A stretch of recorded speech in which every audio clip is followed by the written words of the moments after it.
শ্রী শ্রী মা সারদা দেবীর গঙ্গা প্রীতি বা গঙ্গাবাইয়ের কথা তাঁর দিব্য জীবন অনুধ্যান মাত্রেই আমরা জানতে পারি। শ্রী শ্রী মায়ের মুখনিসৃত একটি ঘটনা থেকে তাঁর গঙ্গা প্রীতির একটি ধারণা আমরা তৈরি করতে পারি। মা একবার এক ভক্তকে বলেছিলেন, কামারপুকুরে যখন ছিলুম বৃন্দাবন থেকে আসবার পর, তখন সব লোকের ভয়ে ও বলছে ও তা বলছে, হাতের বালা খুলে ফেললুম আর ভাবতুম গঙ্গাহীন স্থানে কি করে থাকব। গঙ্গা স্নানে যাব মনে করলুম।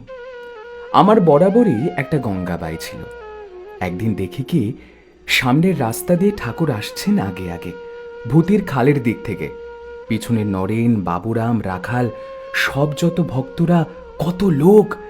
দেখি কি, ঠাকুরের পা থেকে জলের ফোয়ারা ঢেউ খেলে খেলে আগে আগে আসছে এই জলের স্রোত। আমি ভাবলুম, দেখছি ইনি তো সব, এর পাদপদ্ম থেকেই তো গঙ্গা।